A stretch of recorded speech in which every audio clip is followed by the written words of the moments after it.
सत्संगी जी प्यार से कहना ध्यान निरंकार जी। स्टॉकहोम के संगत में सभी ने जो पीस विदिन की बात आज श्रवण की कि ये दुनियावी चीजें तो आती जाती रहेंगी, कोई परिस्थिति भी हर समय के लिए एक जैसी नहीं रहेगी। ये एक उम्र के पड़ाव आज कैसे हैं, कल कैसे हो जाएंगे। कोई वस्तु भी हम अगर एक नई ले लेते हैं तो वो कुछ ही दिनों में बदल जाती है, वो पुरानी होने लगती है। तो क्या एक ऐसी चीज है जो हर समय एक रस, एक जैसी, एक समान हो? और बात वही कि यही परमात्मा जो हर समय एक जैसा है, हर जगह है, पहले भी था, आज भी है, आगे भी रहेगा। तो ये मन की उथल पुथल तब तक रहती है जब तक हम मन का जुड़ाव ऐसी चीजों से लगा लेते हैं जो खुद ही स्थिर नहीं है, उन्होंने बदलते रहना है।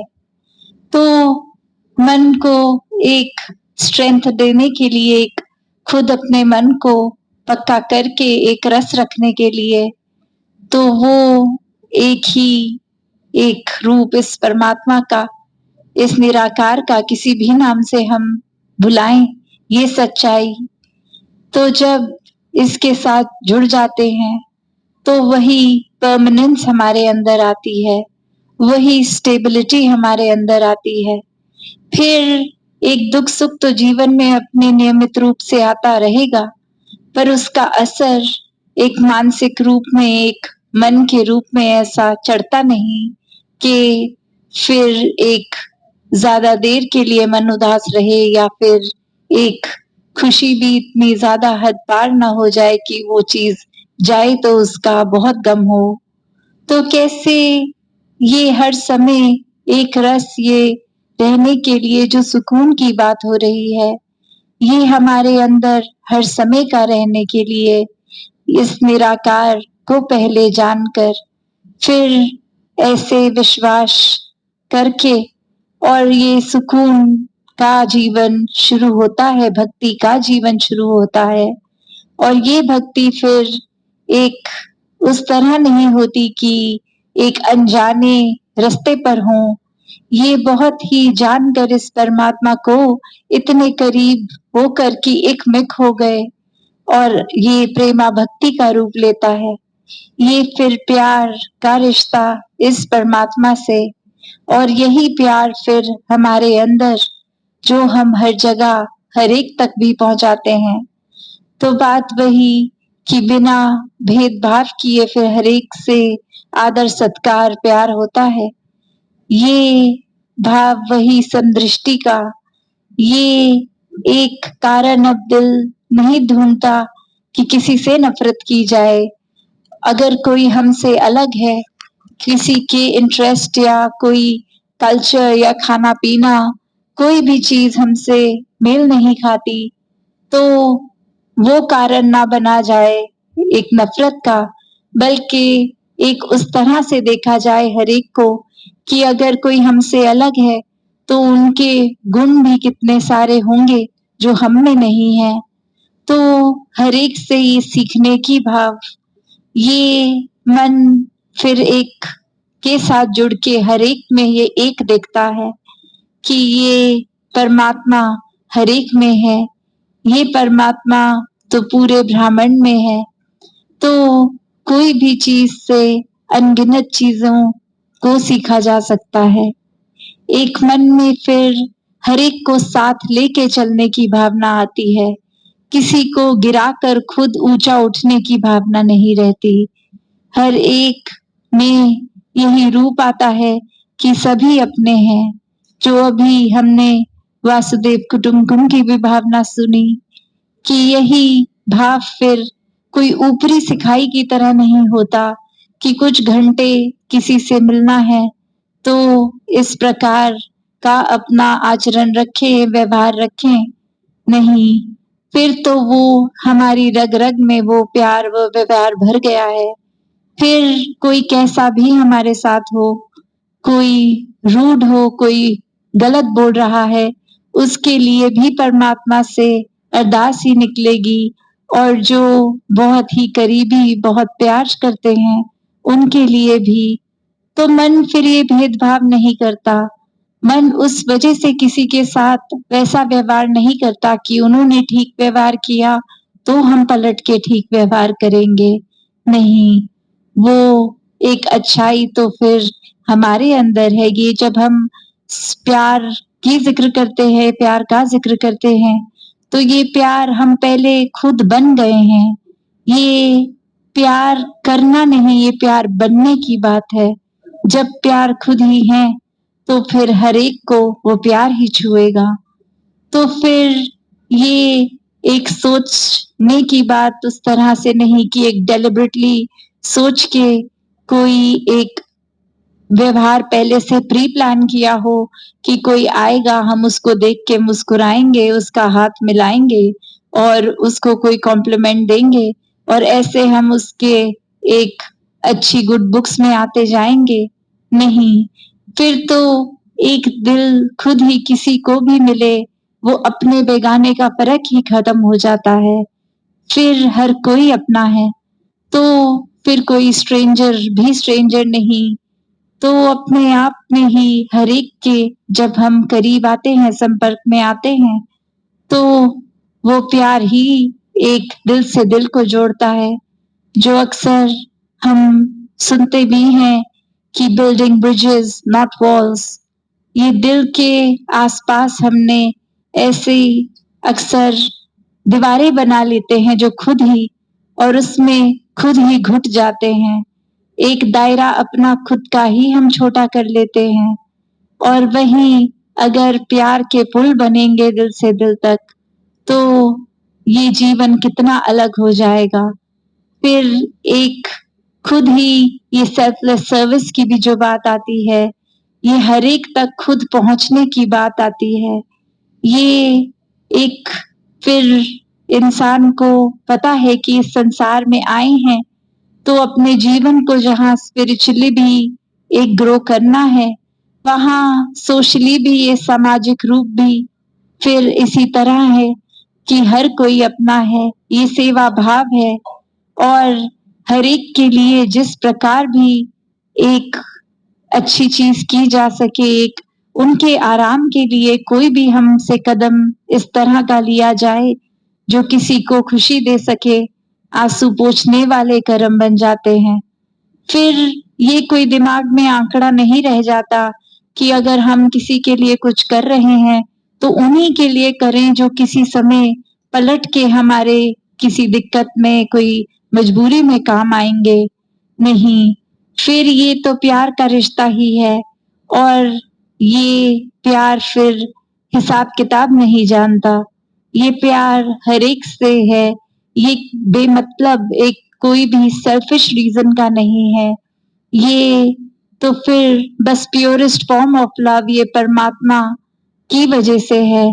इस एक के ऊपर आधारित होकर ही ये प्यार के भाव हर एक तक हैं।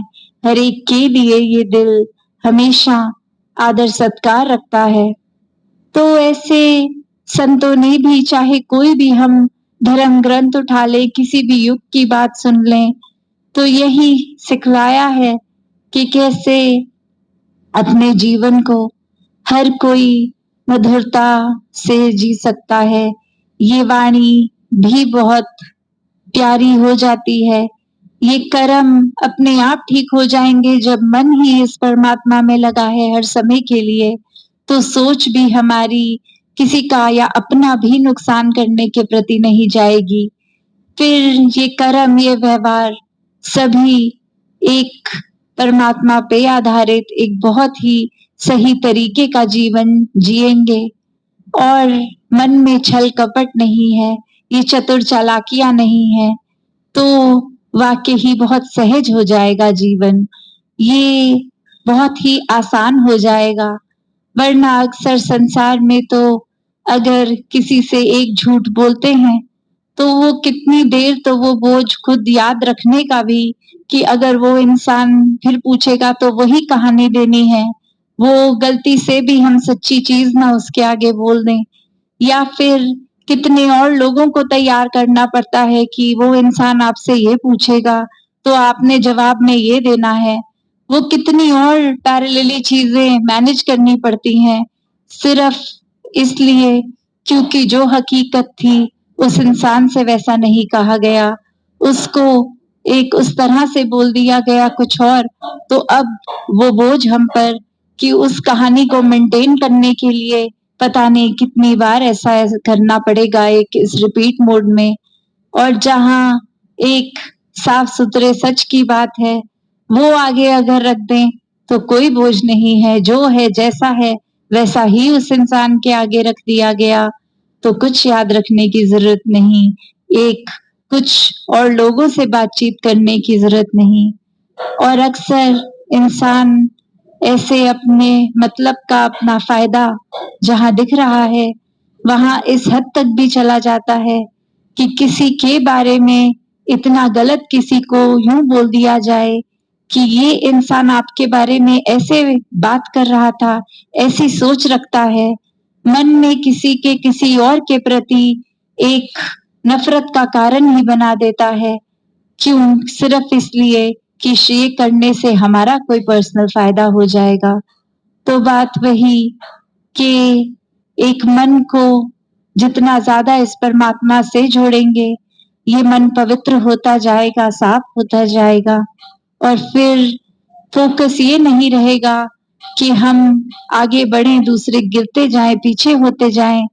फिर यही रहेगा कि हर कोई आगे बढ़े, हर एक को खुशियाँ मिले, हर एक को तरक्की मिले और ये पड़ोसी की खुशी में ही अपनी खुशी फिर साथ ही मिल जाएगी।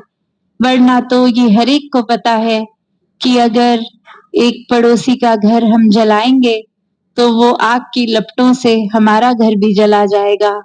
तो ये नुकसान अगर हम जैसे कोई भी बात होती है कि अगर एक कोई भी गरम चीज़ को हम इसलिए पकड़ें कि सामने वाले को उठा के मारेंगे ताकि वो इंसान ये गरम चीज़ फ़ील करे, वो जल जाए, तो उठाते ही निशाना तो पता नहीं हमारा कैसा है, उस इंसान को लगे भी कि ना लगे, पर जैसे ही वो गरम चीज़ पकड़ ली, हमारी स्किन ने तो पक्का जल जाना है। दूसरे के लिए उस तक वो जो एक एक्शन लिया गया, वो चाहे फाइनल रिज़ल्ट वो हिल जाए अपनी जगह से, हमारा निशाना खराब हो जाए, उसको शायद वो लगे भी ना, पर डेफ़िनिटली अपना नुकसान तो हमने खुद ही कर लिया है। और वो तब नहीं जब वो कोई गरम कोयला अपने हाथ में पकड़ा, पर वो तभी नुकसान कर बैठे जब ये करने के लिए ये सोच भी मन में आई। तो मन में हर समय ये पवित्रता रखें, इस निराकार को रखें, तो फिर एक जीवन वाक़ई ही बहुत ही सुकून भरा हो जाता है, मन स्थिर हो जाता है। ये एक आनंद, ये ब्लिस की जो भावना है, मन भक्ति में हर समय लगेगा, तो कुछ भी कर रहे हों कार्य, किसी से बातचीत कर रहे हों, ये परमात्मा का एहसास उस पल में मौजूद होगा, तो वो काम भी अपने आप भक्ति बन जाएगी। तो उस तरह कोई अलग दिन में निर्धारित समय भी भक्ति के लिए नहीं निकालना होता। ये हर पल की भक्ति, ये भक्त तो चौबीसों घंटों का भक्त है, सिर्फ कोई नियमित समय का नहीं। तो ऐसा ही भक्तों वाला जीवन हर एक के हिस्से आ सकता है। बस खुद को एक हर बार इंट्रोस्पेक्ट करके इस परमात्मा से रीअलाइन करते रहें जब-जब भटकें, तो वाक़ई ही ये जीवन बहुत ही स्मूथ हो जाता है। हर एक पल में इस परमात्मा की कृपा ही दिखती है। फिर ये नहीं दिखता कि कुछ हमारे मुताबिक हुआ कि नहीं, बस ये विश्वास, ये आनंद, ये खुशी कि परमात्मा ने किया है तो परफेक्ट ही है। अब हमारी सोच में कमी है जो इसको ठीक नहीं देख रहा। तो ऐसे हर कोई अपने जीवन को सही मार्ग पे इस निराकार के ऊपर मन को रख के इसके एहसास में सेवा करते हुए ये सेल्फलेस भाव से ये सिमरन से मन के नाते को और मजबूत करना इस परमात्मा के साथ और सत्संग करके जहाँ संतों के वचन रेगुलरली सुनेंगे तो जीवन में अपना सुधार नियमित रूप से होता जाएगा। तो ऐसा ही सेवा सिमरन सत्संग करते हुए ये मन में निराकार को और गहराई से हर कोई बसा सके। सत संगत जी, धन निरंकार जी।